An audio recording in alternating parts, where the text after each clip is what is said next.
Are you wanting to end your business? Maybe simplify or downsize your business? Feeling anxiety because for some reason your business is just not doing it for you anymore. I've been there. I mean, I was talking to my bookkeeper and coach the past couple of months, and here's the reality nobody wants to share publicly. 2020 and 2021 were an anomaly, a bubble. Whether you're a coach, consultant, or service provider during this time, there was a huge surge. For me, my own business doubled. I've been talking to more friends and colleagues transparently and vulnerably, where everyone is done with I want to grow and scale my business to 7, 8, 9 figures so fast. And people are considering ending their business, getting jobs, and hey, no shame, nothing wrong there. I've actually been there. This coaching business, my second business, I ended my first business in 2016 when I was a fundraising consultant for 4 years. And there was an opportunity to take my dream job working as a fundraiser at Pasadena City College Foundation. I had an incredible boss, team, my own office, wonderful pay. See, my nervous system needed it. I was just done doing everything in my business, the lows, the highs, the inconsistent income. And there are probably people where you don't want to end your business. Maybe you want to simplify, downsize your business, have your business on the side. That's okay. I'm actually simplifying my own business. I've shared this vulnerably in the past episodes this past year, 2024, where I only want to work with 24 clients to ensure client results and experience. So whether you want to end your business, downsize it, have your business on the side, here's the reality. We are human. We evolve. There is more to our identity than work. There's life, the world, and experiences to make memories with. So before we drop the beat, just a reminder, if you feel called to, please leave a rating and review. This would mean so much to not just me, but my team, because it would let fellow women of color and allies know about this wonderful, accessible resource. All right, let's drop the beat. Hey, I'm Elaine Lucartas. I'm a business and career coach for women of color and allies. LA Weekly awarded me the #1 thought leader, and Apple News named me one of the top 5 business coaches. Done doing the most as a woman of color or ally, and you want to create your own definition of success and happiness? Well, grab your coffee, tea, or boba, and let's do some business and career real talk. Legacy leaders, welcome to my childhood bedroom that I'm recording from right now. I'm so happy to be here in your childhood bedroom. Yeah, which basically means like it's not really my bedroom. It's basically storage room because Filipino immigrants, that's what it is. Or a workout room, right? No, this is not for a you. workout room. I feel like that happens a lot too. It's like, oh, my old bedroom is now my parents' workout room. I feel like that's pretty common as well. My parents have attachment issues and they're like, one day maybe you're going to live with us. So that's why there's still a bed. That's why it's still there. And that's why there's no guests that come and sleep in your room. They go sleep in the other rooms. Like, oh my God, don't give me that. It's a lot of Anyways, pressure. how are you, Monica? I'm doing pretty well. There's some sunshine in the Pacific Northwest, so we welcome it. It makes us feel like new humans, Yes. Well, there is got that LA sunshine. Yeah. Well, we have PNW weather. You got some gloom right now? Yeah, we got some gloom. So thanks. I got my boba and the sunshine. Thank you so much. My black tea boba. Thank you. I was like, so on brand, coffee, tea, or boba. Yes, real talk. Yeah, but this real Asian talk with a beverage. I have water. I have water too. Gotta hydrate. Yeah. Are you into the Stanley Cup thing? No. Okay. I like the ones with the little like twisty nozzle. Oh, I love the thing that points out. Oh, like the straw, but not like the real straw, like the other straw. Yeah. I feel that. We are not sponsored by Hydro Flask, but if Hydro Flask is listening and you would like to sponsor this podcast, please reach out. I like this Tempercraft. That's the one I've always liked. So, and a lot of places use them. They're like branded water bottles. So I need to tell my podcast editor to delete that because I'm trying to get a Hydro Flask sponsorship and you're killing this. Sorry, I didn't know. I amend that comment, Hydro Flask. Well, welcome to Real Talk. I have been having like, and I know you too, Monica, we were sharing like, hey, it's rough out there right now. It is rough out there right now. We see Yeah. you. We We're see you, with we you. hear you. We're with you. The economy, elections. That's why I'm really excited about the conversation we're having today, because Yeah. things, you know, in an ideal world, which this one is rarely ideal. Yeah, I was like, when has it ever? When was it? I think the 90s, actually. The 90s were ideal. We were kids. I mean, when you're kids and don't have responsibilities, I guess, and you don't know how not ideal the world is. You know what's funny? That makes sense. I was having a conversation with Andres, my SEO guy. Like, he now has a newborn daughter. Yeah. And he was like, you know, when we were kids, we really wanted to be adults. And now that we're adults, like, why the hell are we not kids again? It's just. I was telling my friend the other day, I had the opposite feeling when I was a kid. I was so scared to grow up. I was so scared. I don't know why. I guess I knew. You were smart. Very intuitive child. I was like, I don't know. I don't like this. This is going to be bad. I think I saw my parents kind of having a hard time. And I was like, I don't know if I want to be like that. That looks hard. You know, it's interesting because I was out for brunch with a friend. How LA of me. And we were like listening to these teenage girls, and they were like talking about their world problems of someone not liking them or how to deal with going to the next party. And I was just like, these problems are so cute. That's adorable. Do you got a mortgage? Problems. Good for you. Good for you. Do you have a more? Yeah, exactly. And that's why I like this conversation, because we were talking about, like, in an ideal world, you just get to like run your own business for business owners, or, you know, and then you get to make the income that you want. You get to run it exactly the way you want and the exact balance that you want it. And, you know, which would be great. And there are times like this, and a lot of times where that's going to look different, or you're going to be like, you know, I might have to get a job instead of doing this, or I might have to go part-time in my business and get a part-time job. There's might have to look differently because of my needs and because of what's going on in the economy. And I'm excited to have that conversation, because people don't talk about it that much, because it feels like a quote unquote failure when it's not. We're here to tell you that it's definitely not. No, and we have both been in that situation. Before I had my coaching business, I had a fundraising consulting gig. Mind you, it was more like contract work, so I had one client at a time. Yeah. Made 6 figures in that, like easily with one client. And then there was an opportunity that presented itself to work full time for this client who I adored working with. And I did. And I was like, what? Pension? What? Oh my God. Like, these cool. benefits. Sounds great. And then also just the feeling, like my central nervous system, you know? Yeah. Of like how calming that was. And it was a great work experience. And I'm talking about Pasadena City College Foundation. I was a consultant, hired on full time, dream job. Yeah. But then I just got bored. Yeah. And that's not a negative thing. That's always the entrepreneurial, like, Monica, do you ever feel like this? I'm warp. like, yeah, don't you ever feel like this? We're like, why can't I just be boring? Oh no, I feel like that all the time. I'm just like, just do one thing. Just relax. Just be happy with not having a ton on your plate. I am working on that. Yeah. I mean, I'm working on it too. Like, I was vulnerably even sharing with Monica before we hit record of like, you know, I've said this several times in this podcast, how I only want to work with 24 clients. And even seeing what expenses to cut, because it's not just the revenue, it's also having healthy profit margins. Yeah. And just seeing what things to even simplify in my business and owning it. I think, unfortunately, you know, I've been talking to more business owners. I was talking to one of my coaches, mentors, who's been in business for 20 years. And she was direct with me. She'd gone through the .com bubble, 1999. Recession. And I hate to break it to a lot of you out there, but just a reminder, 2020 and 2021 were a bubble. Yeah. That was an anomaly. Yeah. So people were doing well and not so much anymore, as we've seen. And now, now things are a little, I don't know, I would say they're less stable on both fronts, whether you work for a company or you have your own business. You know, there's a lot of layoffs going on. We're in Portland, they're having huge layoffs right now. So it's not so much, there's no right or wrong answer. Not there ever is, you know, but like my dad got laid off in the big like telecom layoff in like the early 2000s. And he did everything right. You know, it's like there's no right or wrong.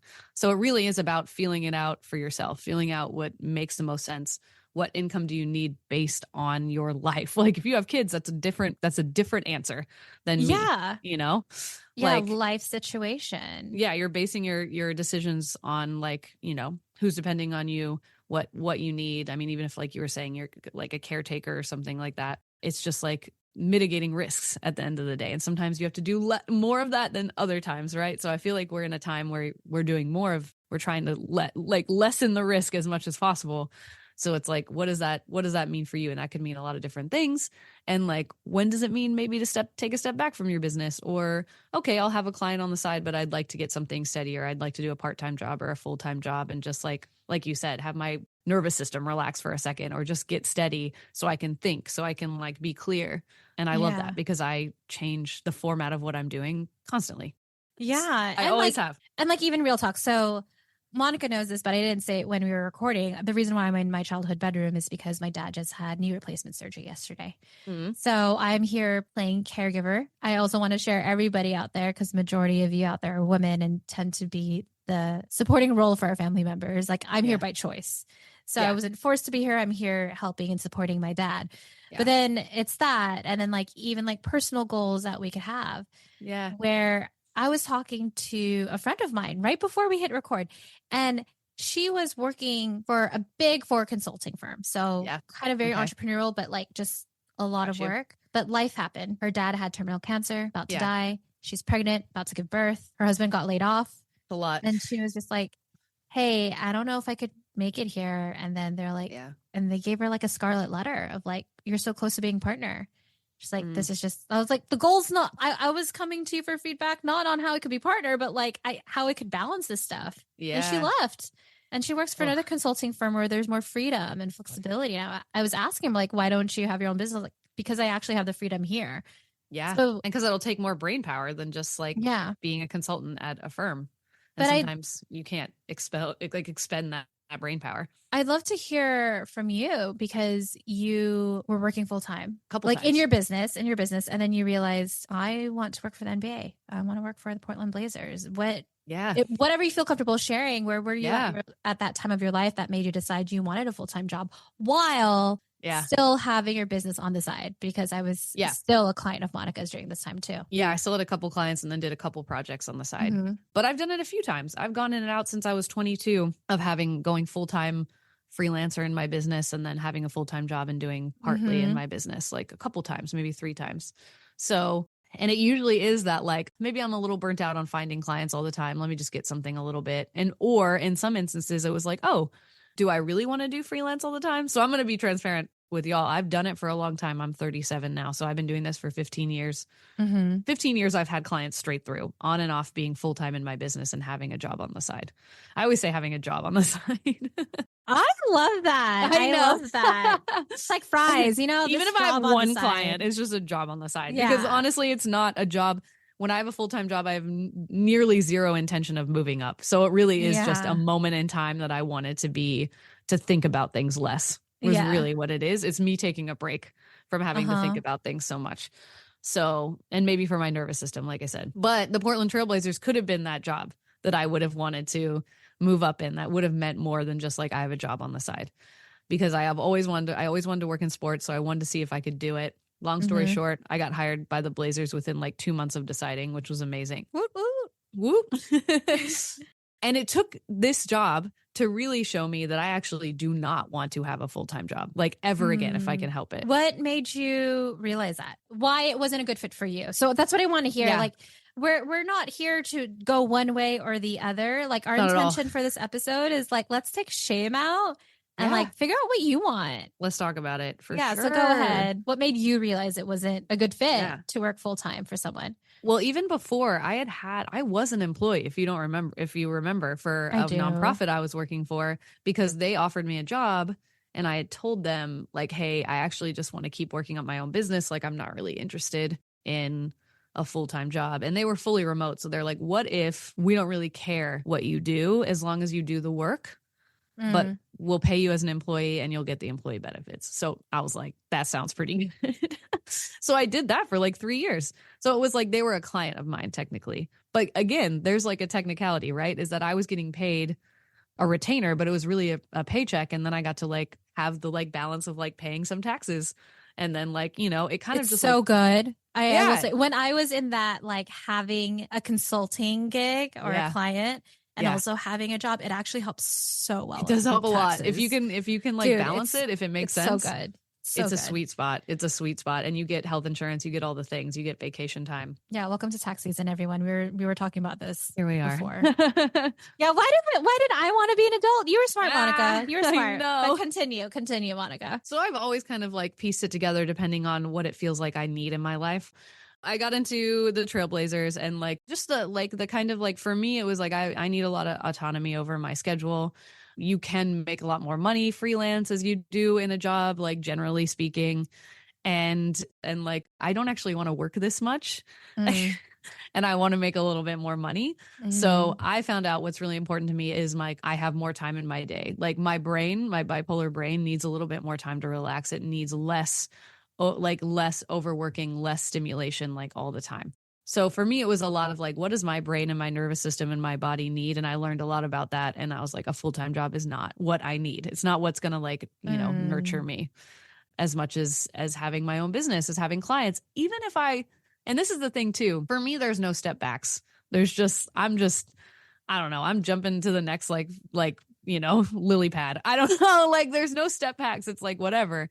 So even if I was like, oh, I'm going to serve tables like twice a week and have my own business, that would make more sense for me personally than going to get like a job like that. So I mm, think for me, that information at 37, I just really like solidified what I need in my like working life. And it's not a full-time job, but like I did that when I thought like I needed it or I wanted it. And to like just leave after a year was like, fine. I was like, why do I need to prolong what I know is not for me? So mm, in my case, I went the opposite direction because like I tried and it's just not for me. Like I like to piece things together and that's how I'm going to do it because it makes me feel more in control of my life in a good way, I think. Not in a like I'm a controlling person way, in a way where I can really make my own schedule and be like, oh, if I'm having an episode or I'm feeling really burnt out, I can just rearrange my schedule. I can figure it out on my own. You know, I don't have to answer to a corporation that doesn't like any corporation, like they don't really give that like work life balance. They don't really give that like, you know, and I don't even have kids. Like I'm just talking about my brain. You know what I mean? Like my dependent is my brain. So it's just like it was really figuring out what was right for me. And I was just like, cool, there's no shame on if I'm getting a full-time job, if I got my dream job and I left it after a year because it wasn't for me. I think I could have felt a lot of shame around that. But because of where I'm at in my life and being so confident in what I need, I was like, I'm not. And every time I explained this to someone, they were like, oh, yeah, that makes sense. I'm really proud of you for being able to choose yourself over what you thought was like the thing you wanted to do. choose yourself over what Yeah. you thought you Yeah. wanted. Because it was hard to make that decision. It wasn't easy. Yeah. I Yeah. mean, I think about, I had the opposite of you. I really loved my job. I loved my boss. Yeah. I loved my team. I had a great salary. It was just the moment I graduated from my master's when I realized, like, oh, I want to do my own thing. Like, there was Yeah. just another calling. The hardest part for me was telling my boss, who was like grooming me and mentoring me, and be like, I don't think I Yeah. see myself as a I don't think, fundraiser, executive director. yeah. That was the hardest conversation to have with her. And That is hard. she welcomed it with open arms. I That's mean, nice. I had dinner with her a couple weeks ago. We are really good friends. But I think about that experience, and I would Yeah. love for you to even share it now that we're back doing our own thing full time. I wouldn't even say back, but just Yeah. doing what's Yeah. good for us at this present moment. Yeah. And I think back of how that job Mhm. actually has helped me. That experience has Yeah. helped me be relatable and tell clients like, hey, sure, I might have a business, but I was able to get my dream job. And this is how I did it. This is how I worked with my team, being the youngest manager, like a few women of color. I would love to hear Mhm. from you how that credibility of, I was going to say, how I mean, that saying has you got helped you with hired. your own business. Absolutely. Getting hired by an NBA team to do marketing is definitely a flex. And like it You has flex helped it. me You already. flex it, Yeah. dude. I mean, come on. It has helped me already. And it will continue to help me. And I learned so much while I was there. And like I was happy with my work there. They were happy with my work there. It was just that the style of like work and the commitment was like not for me. So I think it's just like a great experience overall. And now it's like, oh, like I knew my shit before, But it's just like you said, it's the credibility of like, I got hired by an NBA team to do a marketing job that are very coveted in that industry. So it's just kind of it's like, I mean, not just a flex, it's just like a testament to like that I know what I'm doing and I'm really good at it. Yeah, the credibility I think about, it's like I raised $1 million in 6 months for 200 scholarships. You That's a know, lot. I mean, not really a flex. This is before he was crazy, but one of my donors was Elon Musk, like with SpaceX, like the heir of LA Times, the founders of Trader Joe's. Those are my donors. That was the type of wealth, not the Kardashian new money wealth, but like old money wealth. Yeah. But that experience has helped me build my business. I would also love to talk about shame. Yeah, we briefly talked about it, so let's like go into it for sure. Yeah, because there's this feeling of shame, like if I downsize or if I end my business, that means I'm a failure. What it says about me, the failure thing. Yeah. How did you overcome that when you were transitioning into going to NBA? But also, Monica, like you're different in a way where like you don't give a fuck what other people are going to say or think about you. And even though you're a marketing and messaging expert, like you were able to market and message. Oh, I can position anything. Let me tell you, positioning is my favorite thing to do. Yeah, like I love reworking my resume. You're hilarious. I was like, I hope Monica understands what I'm trying to say. And I Monica's tongue just I know. I know. I love reworking a resume. I love being able to I love helping people do that. I'm like, yeah, no, your experience in anything can work towards an experience. Skills. Transferable skills are transferable. But you're right. I don't care. I will do what I want to do. But I think what kind of removed a lot of shame for me in any of this is that I started freelance marketing out of necessity because I was living in LA and I was 22 years old and nothing was enough to live there. Our generation graduated around the recession. I just want to let 2008. Everybody know. Yeah. I graduated in 2008. This is not my first recession. I had to survive. So my business, not a quote, but I'm kind of quoting it in the beginning. My business was that I was getting paid. I mean, people were just paying me invoicing. I was figuring out all of it. I was trying to figure it out. And it was just this is something I have to do to make sure that I can live here.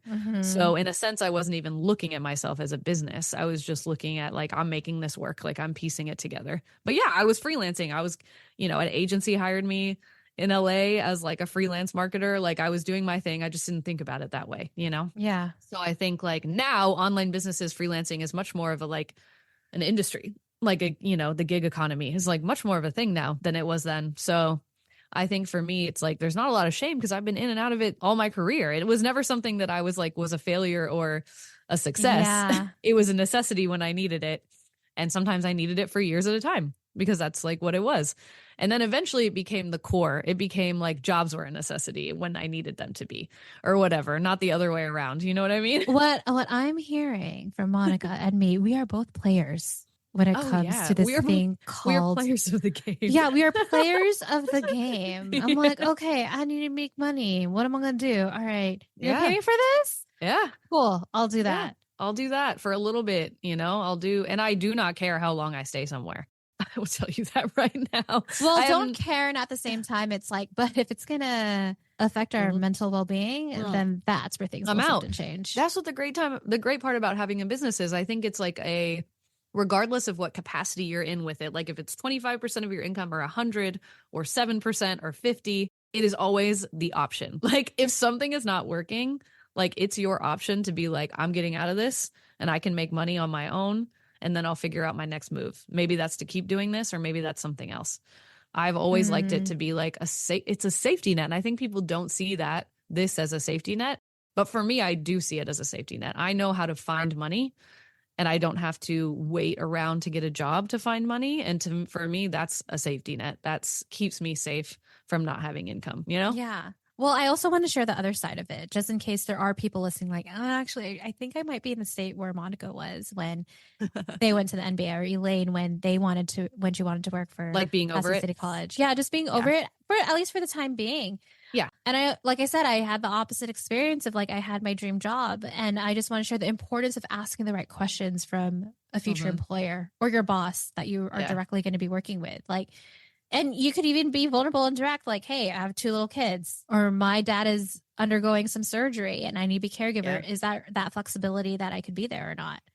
Like, Yeah. will I be able to work from home? Like, asking those questions. Definitely. Yeah. And getting what you need right now. Like I was saying, like, I think for me, the shame has never been really a thing. The only shame I ever felt was like slightly from working for the NBA because it was something I was so excited for. And I was like, oh, wow. Like, I know that it wasn't because I couldn't like stick it out. It's because I didn't want to. But Yeah, I felt the still, it's same. like one of those things where you're just like, for a minute, you think like, oh, are people going to think that I just like couldn't cut it? But that like thought for me was pretty fleeting. It's just like something that goes through your head. But most of the time I'm like, I'm going to do what I'm going to do, whatever makes the most sense for me. And I'm going to figure out. I feel like being bipolar helps with that because in like moments of mania, you just kind of make some rash decisions. And I think sometimes in my life, those rash decisions were the right decisions, but I just had like blind confidence because that's just like what it was, you know. It was kind of my mental illness kind of helping me through that, you know, which I'm grateful for. These are the grateful things. I'm grateful for my mental state sometimes because it got me through those moments where I didn't overthink things. Yeah. And now I can flex that muscle being more like present and stable in it, you know? I mean, I think about when I was working in political campaigns and people that got out of it, like working straight for the government for that pension and stable job or doing something else. I remember being in it and when people left before I did, like, oh, they couldn't survive. It was like a badge of honor. Right. Right. And then what gave me the reality of things, I was like, wait, I see these people. They're like in their mid-30s. Shit, I'm in my mid-30s now. They look like they're in their 50s. They're like balding. They're like overweight. Like they're barely seeing their husband, wife, partner, kids. I was like, they're not able to take care of themselves. Yeah. Yeah. I'm like, I don't want that. It's sexy to be in the front page of LA Times, be featured in all this stuff, but like that just is not appealing to me. And that's what made me get out. And I think a common theme I want everyone to hear, it's like, what stage are you in life? And I get it. There's things out of our control that's happening. Yeah. What stage are you in? What do you need emotionally, mentally, socially, physically for yourself? And what's the new flex is like choosing you over the like perception of what you're doing, right? I've never ever told anyone like, hey, they're like, oh, why did you leave or why did you do? I'm like, well, honestly, like I just like the way that I work, it didn't really link up to the way that the company worked. Like I really wanted more of my time back. I really wanted to be able to not have to check my like email after like working hours. I wanted to do this and I wasn't going to do it. So I left, you know, and people have never been like, oh my gosh, like, aren't you afraid of, or how could you? They've always been like, wow, that's really cool that you get to like that you can choose yourself, or that's cool that you like have those types of boundaries and can enforce them. Like no one's ever, if I'm honest with them, no one's ever been like, are you serious? Like you're ruining your life. Like, no, I'm not. Like if anything, I'm making it better. And I think a lot of the times we can do that. A lot of the people think they're going to be shamed for it, but I feel like we're not going to be shamed for it. And even if you are, I think it is, you know, strengthening that muscle of being like, cool, that's okay that you think that. I know you're afraid of that. And that's probably why you're like saying that to me, because you're afraid for me, but I'm actually not afraid. So it's okay. You know, I thank you for caring about me, but I'm actually not afraid of that. So it's all good, you know? And I think it is about, you're not always going to be super sure in a decision you make. We're never going to be 100% about a decision we make. It's impossible. We can't see the future, you know? Like it's not. But I think if you are doing it for reasons that you feel really confident in, then like do it, you know? People will understand. Legacy leader, I know what you're thinking. Elaine, you have such good stuff here. I want more. So if you want more tips and advice for your business, career, and life, sign up for my Gifts and Gifts newsletter at elainelu.com/join. That's JOIN. And here's 3 things you'll get when you join, because I'm like Santa Claus. I love giving. Number 1, funny gifts, because who doesn't love memes and pop culture references? This newsletter is so fetch. Number 2, receive actionable gifts. That's business, career, and life tips that you can start doing today. Third, the gift of me, Not only do you get my wins, but also my failures, my reflections. My Gifts and Gifts newsletter is like an up-to-date diary. Think Zynga or Life Journal for my fellow millennials, where I share vulnerable stories, relatable mistakes, and important life tips like what to watch on Netflix, like when's the next Bridgerton season. So if you're ready for those fun gifts and actionable gifts to create a more sustainable life, then join my newsletter at elainelu.com/join. That's JOIN. All right, let's get back to the episode. So what advice or tips would you give to someone that's kind of like in this, I don't know what to Do call I shift it. from my business a little? Like, Yeah. Wait, Do maybe I you're like, start let's looking just for a say it. Like, job? maybe your revenue is like way lower than it usually is. Maybe getting people Yeah. to commit to contracts is really hard. Maybe it's like the pressure to get people results is just like a little too much than you want it to be. Like, let's just say it. Maybe it's those things, or maybe you're tired and you don't want to look for new clients. Maybe you're just like, you want someone to give you a fucking weekly work plan and you just want to be able to do it because you want a break for your brain. Or let's talk about personal stuff. Maybe you have maybe a shit's going on. parent or a loved one that has a terminally ill thing that's going on. Maybe you are planning for kids. Maybe you are wanting to save money for a home. Maybe just personal life is happening. Gosh, maybe you want to spend more time with the kids you have. I don't know. I don't know, dude. Why was I striving to be an adult? Yeah. Yeah. By the way, I have to apologize ahead of time. We were not here to trigger you listening to this episode. No. Yeah. No, we're just trying to be real talk. Like I mean, I'm sure no one listening here could not relate to any of those. You know, I'm sure you could relate to something we just said because it's so common. Like, I think that's why I wanted to say it. Like, it's really common to be experiencing a lot of that stuff. Like, why do you just say it? And why do you think people are so tired of social media? It's like we see the fancy shit, but it's like, what about the behind the scenes? Like, what is really happening? And what's really not saying people should share the negative stuff. I am not saying that. Yeah, at the same time, want to. Yeah, well, at the same time, I've seen the problem of people sharing like really personal stuff and then using it to sell. That's just another conversation. Yeah, that is. I digress. But it's also like, I just want to say too, that because those things are happening, it is not a reflection of your skill set right now.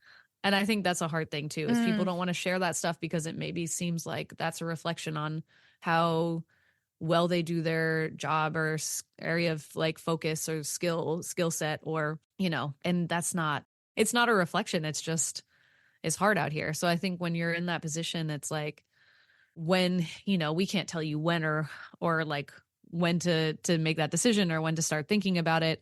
But I think we can tell you that there's nothing wrong with choosing another direction or being like, I want to get a job for the next 2 years because this is happening, or I want to save for this, or I'm tired and I just want to like be able to like relax for a second, or like, hey, it'd be really cool if I had a part-time job so I only need to make this much money in my business because that's what's doable right now. So I think it's like, take a deep breath, like think about those decisions that will make your life easier, and know that any form of like what your business is, even if you close it, is not a failure at all. Like, you can pick anything back up. You can decide when things need to shift, things need to change. Like, this world, if anything, is like variables are just like flying at us all the time. Like, why would we think that the way we make money wouldn't need to change if we're just like trying to like dodge variables constantly, you know? Yeah. I mean, like, I just announced my second LinkedIn learning course. Yeah. That came out. Thank you. And a big part of why I got it, it's not just the success I've had in my career or business, but it's because I've been fired 3 times. I quit 2 jobs without a savings. Yeah. I've been in debt. Yeah. Like, I've been in all the quote unquote failures and mistakes. Yeah. And the success story is actually me choosing me. Yeah, that is the success story. Time.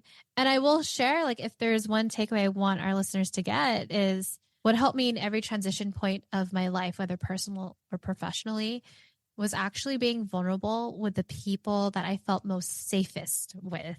Yeah. So I'm not saying like go blast it to the world that you're going through something, but kind of think of it like when we were younger and we had a crush on someone, or we were going through a breakup and we talked to that friend.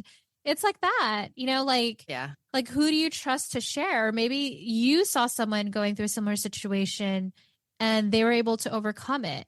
Like, the unfortunate thing with, I mean, with a pandemic making us more in silo, with living in a digital world, we're doing this podcast interview on Zoom, is that we're so alone, but we forget we could heal by just having a conversation. Like Monica has the benefit of living with their best friend. Yeah, jealous. and a fellow business owner, and like knowing other like business owners here, and we're very transparent about what's going on. I think that's really important. Once that trust is like created, it's like we can talk about, like, I have a friend who has a business and they're like, oh, I had back taxes, now I've paid those off and I can think about XYZ. And these are like things that have like typically have a lot of shame around them, but they don't need to. So many businesses have back taxes. So many people are trying to figure that out. And it's not shameful to not know what you don't know, or to not even be able to do the things that you know you need to do, but you actually just can't do them right now. These are all very common things. And if, you know, we all have resources also that other people don't have, like as far as like how to do things, like I've made like moves and how to like consolidate debt and be able to do what. And like I've learned some of that stuff just on my own. And like I'll share that information whenever I can, because people don't know that those resources exist, you know?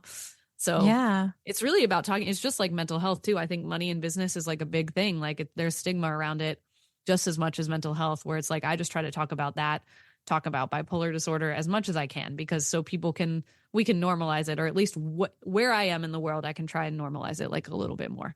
Yeah. Like even talking about debt, I was in debt. I took out like a loan to pay for it because the interest rates were so high. Like when we have these conversations, we could actually not just help ourselves out, but with other people as well.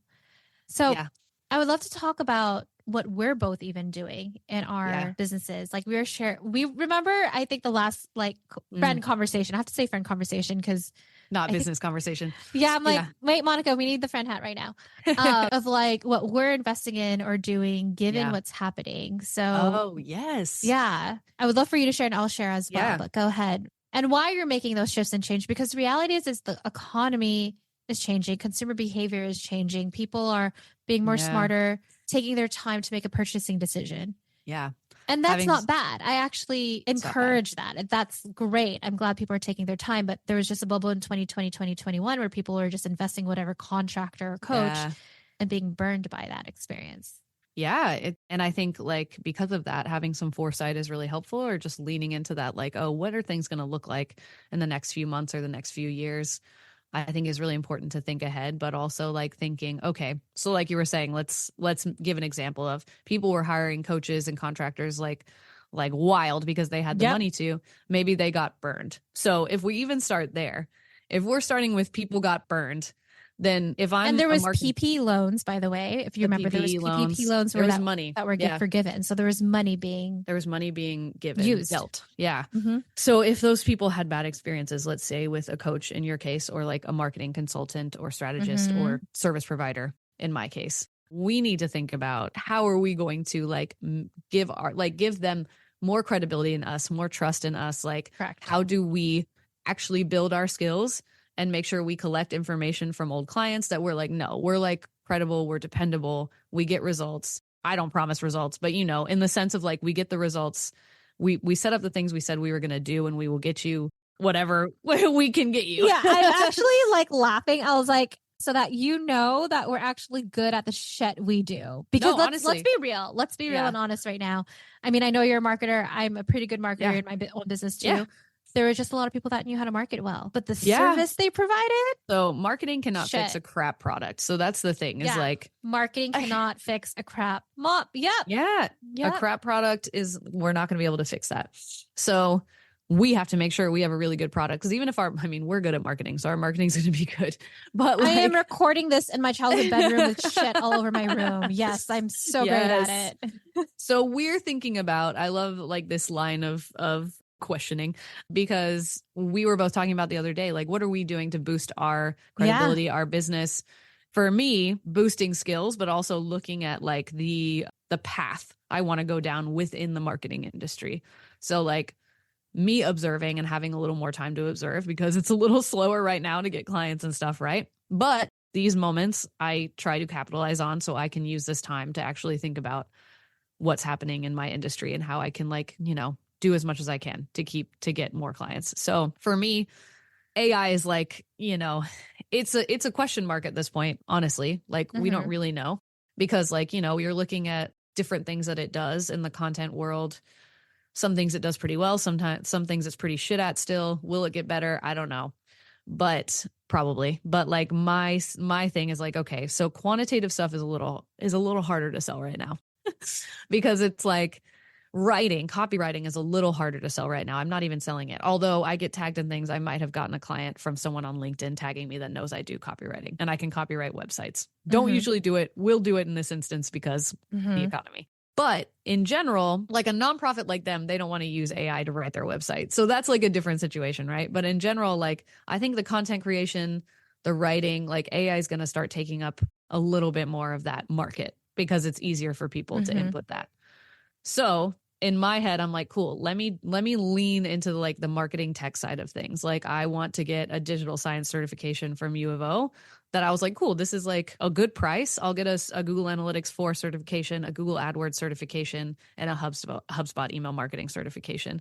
These are all 3 things that are going to like boost my credibility, my skill set, I don't like to say authority, but in a sense, like I've done this work, I've been certified in these things and I can help you in these things. So it's like, looking at like, okay, cool. I want to lean into CRMs like ConvertKit, like Salesforce, like Greenrope, like, email marketing systems like MailChimp, like Flowdesk, where I can help people with the technical side of things, specifically the technical side of things that make them money, where I can actually track conversions and I can tell people I'm making them money. So I think for me, I'm like, my foresight is like, let me get into a part of this industry where I can really prove the ROI of hiring me. In content, it's a little harder to do that. So, but people will still need it. But I think for me, in the sense of I want to work smarter, not harder, I want to go that direction. So I don't have to work as hard to prove why hiring me is a good decision. Yeah. It was just so interesting when you and I had this conversation last week about it. Yeah, We were thinking the same thing. I was like, okay, I'm glad we are kind of in that vibe and we're psychics. But for me as a coach, coaching is a new industry relatively. Yeah. It's kind of like therapy. Therapy was new and then it became institutionalized as it should be because you're dealing with people's like mental health and trauma. Yeah. And coaching is a low barrier of entry. I mean, I'll be the first to say it. You could call yourself a coach without being certified. And there's a lot of certifications out there where you don't even know what... You don't know what credibility they have. Yeah, what credibility it has. And like who regulates it? There's no regulation. Correct. But there is a governing board called the International Coaching Federation.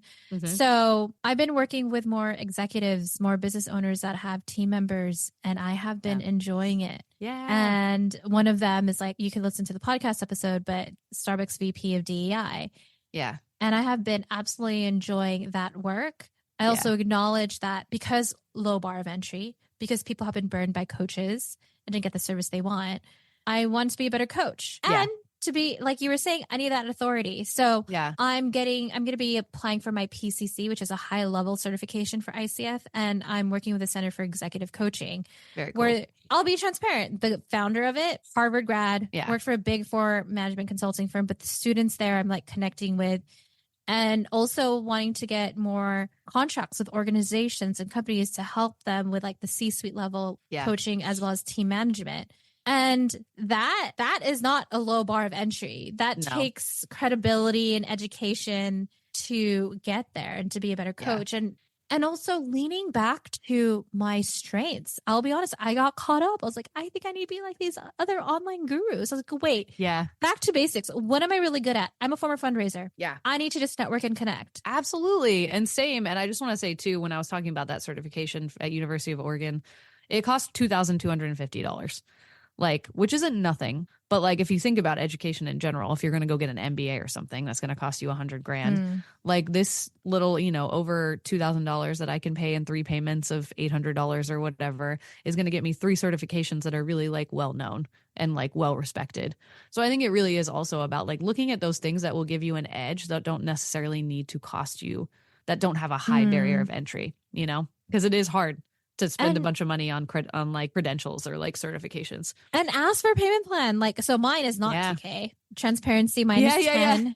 Yeah. Which is actually not bad. I have spent money like 30K on masterminds before. This is 10, but the education I'm receiving has been so great. The people I'm connecting with is great. And that's also lean into That's your part of it. Yeah. network and lean Yeah. into even hearing what they're saying, like even learning about like internal versus external coaching. Internal coaches work for companies, and because coaching is unregulated, I'm like foreseeing this, like Yeah. it is gonna have to be.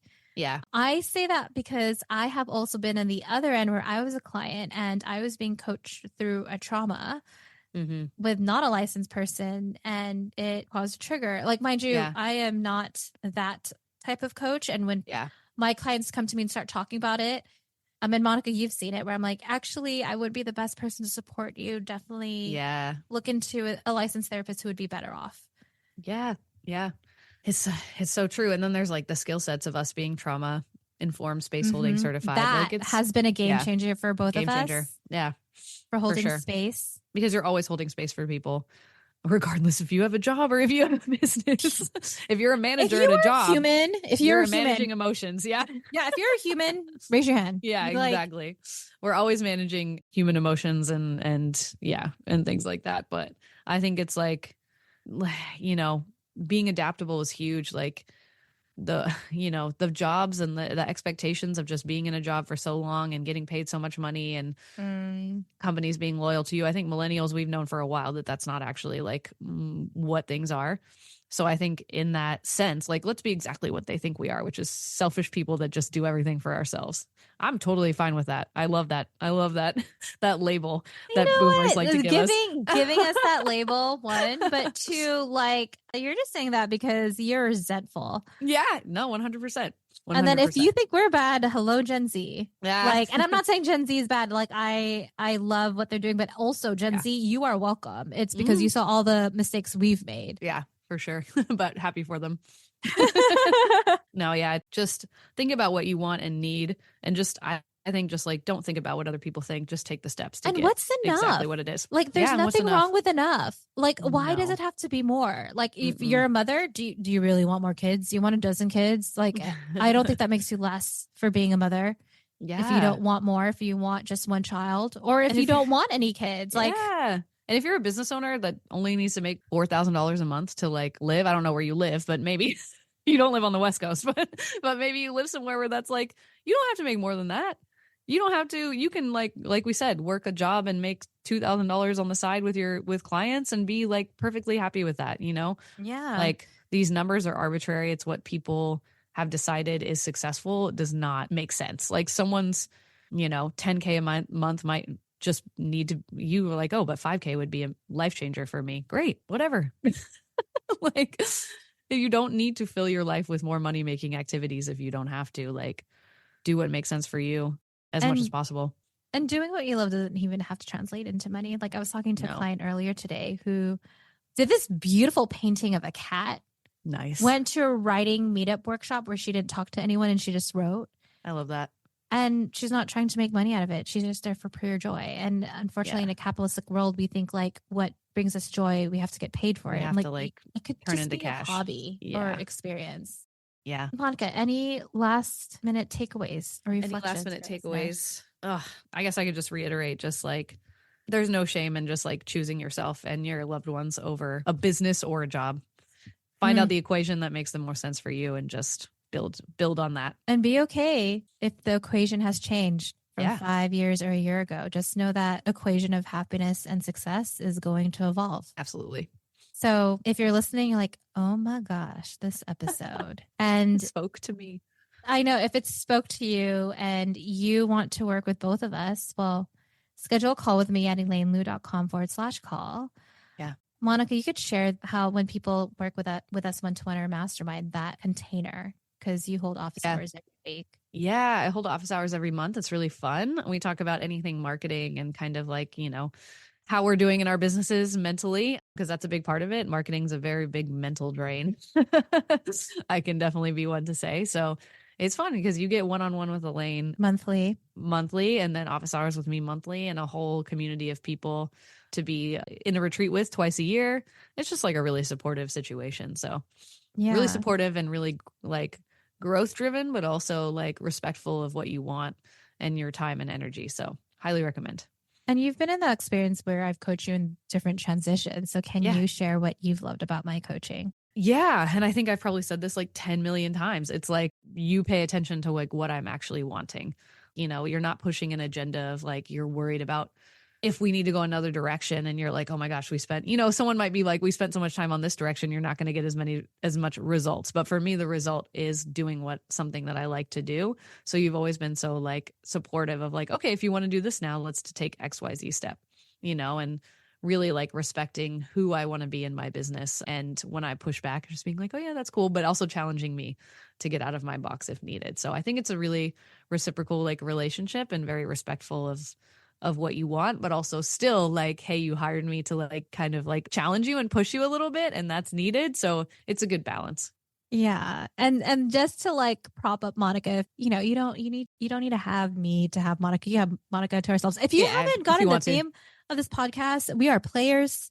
So the game. You could have a triad relationship, like, or you could just be directly with Monica, directly with me. That's okay. We are open, you know? Either way. Yeah. Either way. Yeah. You can find me at monicaschrock.com. Yeah. So I'll put that in the show notes. But I've hired Monica where I'm Monica's client, and I have talking about the realist and being honest. Like we were talking about subject heading for my youth and learning course. And I told Monica, I'm like, well, the other one only had 49% open rate. And Monica was like, dude, that was so good. And I said, don't be annoying right now. Yeah. Monica was like, don't be annoying. And I'm like, I'm just being Asian right now. Okay. High expectations. High expectations for everyone listening. 49% open rate for an email is wild. It's 30% higher than the norm. Yeah. Normal open rate's 20%. Like 18 to 20%. But like I've had a taste of 59%. Okay. Yeah. Can't go back. Okay. Oh, I love it. I know. But even like listening, the compliments I get whenever we do a podcast episode is our banter. And so another takeaway for people listening, if you are going through a tough time, talk to someone that you have a relationship like with both of us. Just catch like up. I'm not saying you have to work with us. I mean, that would be cool. But like literally find a friend or family member. Yeah, that would be really cool. But if you want, that'd be cool. No big deal. Yeah, find someone. I know some people don't always understand having a business, but I'm sure you can find like someone hopefully that you can like have a conversation with. And also I think what scares us is when we know someone we feel safe enough to share. Yeah. And they may not have a similar experience. Be direct with them. Like, hey, I'm going through a tough time. I am not looking for a solution. Can you just hold space? Saying that because I think so often in this capitalistic society, it's like solve, right? So like a friend tells you a problem you think you need to solve, like straight up just you want to be helpful. That's fair. Yeah. That's fair. You love hold space. But also, Monica and I are trauma informed. So this is why we're very mindful of. Yeah. Are you open to feedback? Are you open to feedback? Did you? Do you want me to listen or do we want me to give advice? Yeah, I noticed that you're frustrated in venting. What do you need at this present moment? Do you need space? Do you need feedback? What do you want out of this? Let me ask you a question. My favorite thing is putting the question, what should I do? I'm like, I don't know. What do you want out of this situation? And then I'll tell you what you should do. Dude, no, but that's like a coaching question. Like, okay, what is your end result? Yeah, what's your end result? Because I can't tell you what to do unless I know what you want to do. Okay, that's your end result. Okay, what do you want to do about it? Should I? And then when I hear the should, it sounds like you're shooting all over yourself. Okay, what do you want to do as the first step instead of a should? Oh, and sometimes people don't want what they thought they wanted out of it. Yeah, and I'm like, oh, cool. You don't really need to do anything then. You can just vibe. There's another problem and it's not that problem. Yeah, right. Yeah. Like I had a client where it was like, I want a raise, got the raise. Shit, I hate this job in this industry. I need to get out. Yeah. I know when I was leaving a job, someone was like, if they gave you like a 20K raise, would you stay? And I was like, no. I was like, it's not the money. There wasn't an amount of money they could have given me. That's when you know. That's when you know. That's when you know. I mean, there is even like, I'm going to go personal, but I was dating someone and, he tried wanting to get me back. And he was like, why? And I was like, because I hate the person I am when I'm with you. Ooh, yeah. Yeah. Really, that's true. You say that about a job too. Yeah. Definitely. Yeah. Anyways. Yes. This has been a great conversation. Yeah, this was so great. And like, you know what? Let's say you don't have anyone to talk to. If you really enjoyed this episode, like, I don't know. I can't speak for Monica, but for me. You can speak for me. Feel free to like DM us on Instagram or LinkedIn. Yeah, 100%. Yeah. Yeah. And if it's something like, if it goes into therapy or you need help with that, like we will tell We'll you, let you like, know. I can't. And then if you are going over our boundaries, if you haven't We'll let noticed, you know. we'll be direct and let you know. Yeah, definitely. I'm open for it for sure. Thank you for being real, Monica. Yeah. Thank you for having me. We're human. We age. It's part of life. Different life situations happen, and it's okay if our own definition of success and happiness changes. Just because you want to change something in your career, it doesn't mean you failed. It means you were successful enough to honor yourself, to create a new definition of success and happiness. So, if you found this episode helpful, here are 4 things you can do if you feel called to do them. Number 1, it would mean so much to me and my team if you could leave a 5-star rating and review. See, we created this podcast for accessible education for women of color and allies. Each episode takes about 4 hours to create. It takes me 1 hour to prep and then another 30 minutes to 1 hour to record. Then my team spends another 2 hours to edit and market. Number 2, because we care about accessible education, share this with a friend who is probably going through a hard time in their business and they feel like they're alone and no one else is going through it. Maybe they need to really hear this. Number 3, don't forget to hit that follow button. When you do, it lets the interwebs know how important this podcast, Business and Career Real Talk, is to women of color and allies like you.